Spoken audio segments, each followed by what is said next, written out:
स्वागतम सुस्वागतम। स्वागत है मित्रों आप सभी का हमारे YouTube चैनल हिंदी साहित्य में।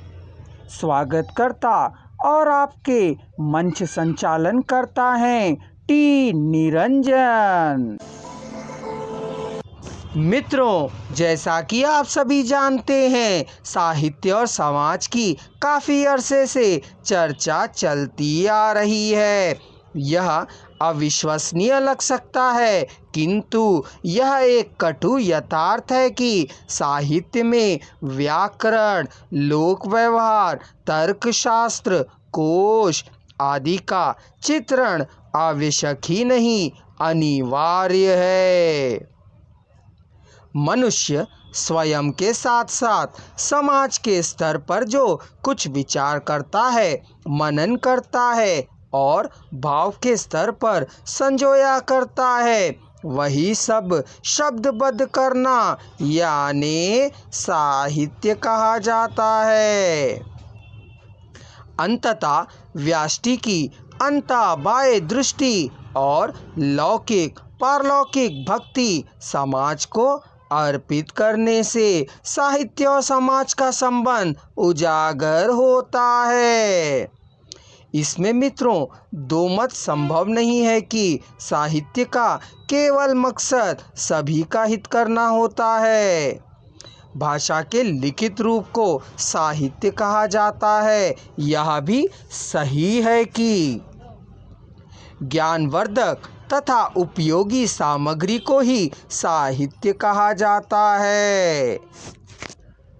साहित्य दर्पण में आचार्य विश्वनाथ ने काव्य को रसात्मक वाक्य माना है। मम्मट ने कहा, दोष रहित गुणों तथा अलंकारों से युक्त शब्दार्थी काव्य है। मित्रों, जरूरी नहीं है कि साहित्य के लिए छंद, अलंकार और तुक की आवश्यकता हो। मैं तो बस इतना ही मानता हूँ कि साहित्य के लिए रसमयता आवश्यक है मित्रों, और रसमयता के लिए कल्पना और भाव आवश्यक होते हैं।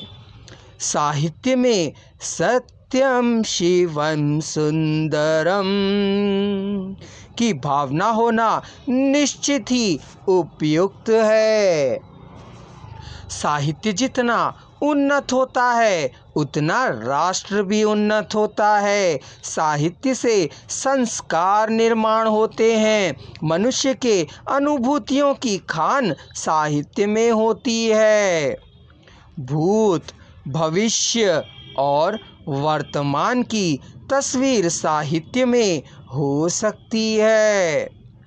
साहित्य का अमृत स्वयं साहित्यकार पीता है और समाज को भी पिलवाता है। मित्रों, गौरव की बात है कि साहित्यिक विद्या समाज में से सामग्री लेती है और समाज को वह मार्गदर्शन भी करती है। रीतिकाल के श्रृंगार काल की बात करें तो इस काल में नारी का अश्लील रूप और काव्यशास्त्र आदि बातों की खुलकर चर्चा होती हुई है, ऐसा साहित्य में लिखा है।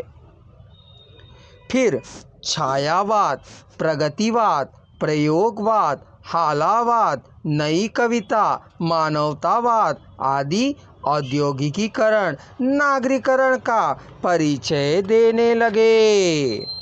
मित्रों, सारे जगत में विभिन्न प्रभावों की बहस खुले दिमाग से की जाती है। उन सब में साहित्य का प्रभाव उचित माना जाता है।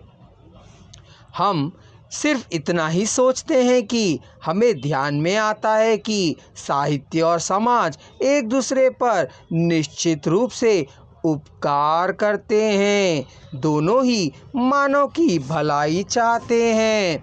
असल में दोनों ही एक दूसरे के बिना अधूरे हैं।